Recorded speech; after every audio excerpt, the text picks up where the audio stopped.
আমরা অনুপাত এবং সমানুপাত এই অধ্যায়টি নিয়ে আলোচনা করছি। সো এর আগের লেকচারে আমরা অনুপাতের প্রাথমিক ধারণা নিয়ে আলোচনা করেছি। আজকের লেকচারে আমরা a/b/c, b/c/a এবং c/a/b এর মিশ্র অনুপাত নির্ণয় করব। সো মিশ্র অনুপাত কাকে বলে? দেখো, আমরা জানি যে a/b, c/d, e/f বা আরও অনেকগুলো অনুপাত থাকতে পারে আমাদের। তাহলে এই অনুপাতগুলি যদি আমরা মিশ্র অনুপাত বলি, তাহলে মিশ্র অনুপাত কত হয়? মিশ্র অনুপাত হলো এদের যে পূর্বপদগুলো রয়েছে। পূর্বপদ কে রয়েছে? দেখো, এ রয়েছে পূর্বপদ, সি রয়েছে পূর্বপদ, ই রয়েছে পূর্বপদ। পদ রয়েছে, প্রত্যেকটা পূর্বপদকে গুণ করে দাও। এ ইন্টু সি ইন্টু ই, অনুপাত চিহ্ন দাও।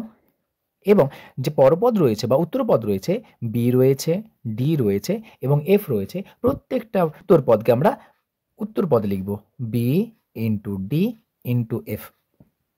তাহলে যে আমরা অনুপাত পাবো সেই অনুপাতটাকে বলা হচ্ছে এই অনুপাতগুলির মিশ্র অনুপাত। তাহলে দেখো, আমাদের এই অনুপাতের মিশ্র অনুপাত বলেছে। তাহলে বলো তো এই অনুপাতের মিশ্র অনুপাত কত হবে? প্রথমে যে পূর্বপদ রয়েছে a/b রয়েছে, b/c রয়েছে, c/e রয়েছে।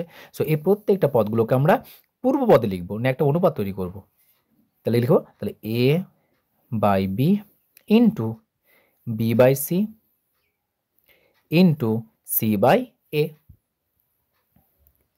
সো প্রত্যেকটা পূর্বপদগুলো নিয়ে আমরা পূর্বপদে লিখলাম অনুপাত দিয়ে। এবার পরপদ যেগুলো রয়েছে বা উত্তরপদ যেগুলো রয়েছে, প্রত্যেকটা উত্তরপদগুলোকে নিয়ে আমরা উত্তরপদে লিখব। সো সি ইন্টু এ ইন্টু বি। এবার এটাকে সিম্পলিফাই করো। দেখো, এর সঙ্গে এ কাটছে, সি এর সঙ্গে সি কাটছে, বি এর সঙ্গে বি কাটছে। তাহলে বাম দিয়ে কিচ্ছু পড়ে নেই, যদি আমরা ভাগ করেছি এটাকে, তাহলে ভাগফল কত হয়? 1 ইজ টু, দেখো এটাকে পাশাপাশি লিখে দাও, এ বি সি। তাহলে আমরা যে a/b/c, b/c/a এবং c/a/b এর মিশ্র অনুপাত কত পেলাম? 1:a/b/c।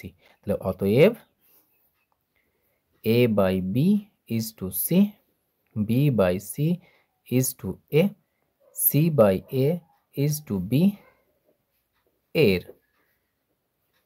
মিশ্র অনুপাত সমান 1:a/b/c। সো এটা হলো আমাদের নির্ণয় আনসার।